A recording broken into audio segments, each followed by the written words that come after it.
கோமதி மீனா கிட்ட ஃபோன் பண்ணி உங்க மாமா சாப்பிடவே இல்ல அப்படின்னு சொல்லி வருத்தப்படுவாங்க. ஏன் என்னாச்சத்த, உடம்பு எதுவும் சரியில்லையான்னு மீனா கேட்பாங்க. புண்ணாக்கு, நேத்து நைட்டு நான் சரியாவே கவனிக்கல உங்க மாமாவை. ராஜி தான் உங்க மாமாவுக்கு பரிமாறினா, அதனால அவர் சாப்பிடவே இல்ல. நினைச்சாதான் கஷ்டமா இருக்கு அப்படின்னு கோமதி சொல்லுவாங்க. ஒரு நாள் சாப்பிடலன்னா ஒண்ணு இல்லத்த அப்படின்னு கோமதி கிட்ட பேசிக்கிட்டு இருக்கும் போதே பின்னாடி செந்தில் நின்னுக்கிட்டு இருப்பாரு. யார்கிட்ட இவ பேசிக்கிட்டு இருக்கா அப்படின்னு பாத்துட்டு இருப்பாரு. கோமதி கிச்சன்ல இருந்து கால் பண்ணி பேசுவாங்க. ராஜி அவங்க பக்கத்துல நின்னு கேட்டுக்கிட்டு இருப்பாங்க. அத கூட கோமதி கவனிச்சிருக்க மாட்டாங்க. ஆவோண்டே அவரு அப்படின்னு கோமதி சொல்வாங்க. மீனா, என்ன பாவம், உங்களை கஷ்டப்படுத்தினார்ல, மனசு கேட்கலடி, மனசு கேட்கணும். சாப்பாடு வைக்காம அவரை ஒழுங்கா கவனிக்காம அவரை உங்க வழிக்கு கொண்டு வரணும்னு நினைக்கிறீங்க தானே அப்படின்னு பேசிக்கிட்டு இருப்பாங்க. செந்தில், இவதான் ஸ்க்ரூ டிரைவரா, எல்லாத்தையும் இவ கண்ட்ரோல்ல வச்சிருக்கா அப்படின்னு மனசுக்குள்ளேயே நினைச்சுக்கிட்டு இருப்பாரு. சாப்பிடாம இருந்து பட்டினியா இருந்தா நம்ம மேல இவளுக்கு பரிதாபம் வரும்னு அவரு உங்களை வழிக்கு கொண்டு வரணும்னு நினைக்கிறாரு. அப்படியா சொல்ற அப்படின்னு கோமதி கேட்பாங்க.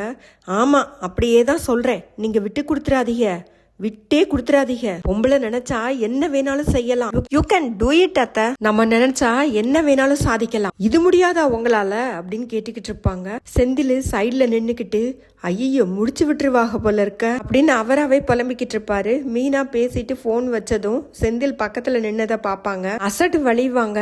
செந்தில் அவங்க கிட்ட, நீ தான் எல்லாத்தையும் கண்ட்ரோல்ல வச்சிருக்கியா, எல்லாமே ஓன் டைரக்ஷன் தானா அப்படின்னு கேட்டுக்கிட்டு இருப்பாரு.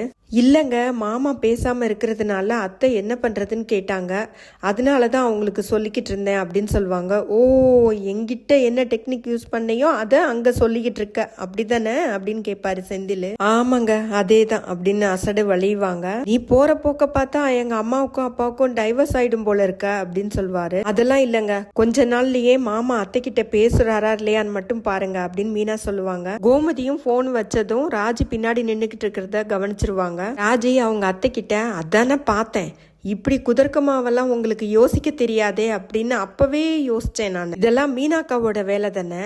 இல்லடி வந்து அப்படின்னு கோமதி அவங்க கிட்ட சொல்லிக்கிட்டு இருப்பாங்க. காலையில ஹால்ல சரவணன், அரசி, ராஜி எல்லாருமே இருப்பாங்க. கோமதி அவங்க கிட்ட, வாக்கிங் போயிட்டு இப்ப வருவாரு, அவரே கோமதி எனக்கு காஃபி குடுன்னு கேக்குற வரைக்கும் யாராச்சும் காஃபி போட்டு கொடுத்தீங்க, காஃபி வேணுமான்னு கூட கேட்க கூடாது, வாயை மூடிக்கிட்டு இருங்க, அவ்வளவுதான் சொல்லிட்டேன் அப்படின்னு சொல்லி எல்லாரையும் மிரட்டி வச்சிருப்பாங்க.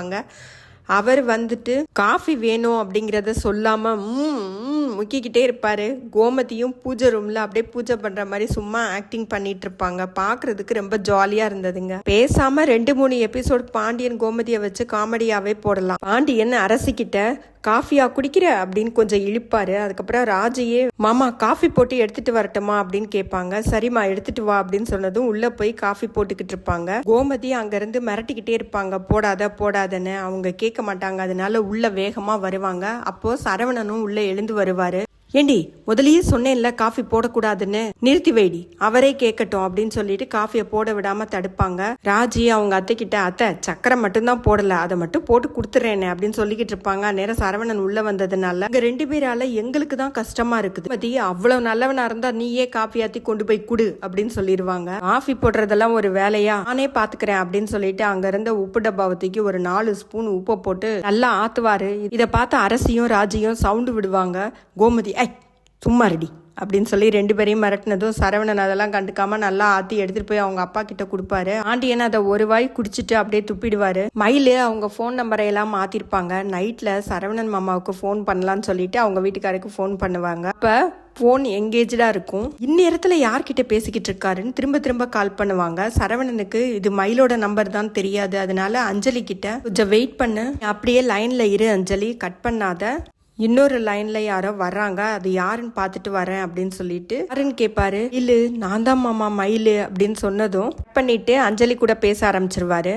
அரசி அவங்க வீட்டு திண்ணையில வெளியில உட்காந்து படிச்சுக்கிட்டு இருப்பாங்க. குமார் எதிர்த்த சைட்ல இருந்து அரசின்னு மெல்லமா கூப்பிட்டுக்கிட்டு இருப்பாரு. இதை பார்த்த ராஜி, இவனுக்கு வேற வேலையே இல்லை அப்படின்னு சொல்லிட்டு, அரசி நீ உள்ள போய் படி அப்படின்னு சொல்லிட்டு அரசியை உள்ள அனுப்பிச்சிடுவாங்க.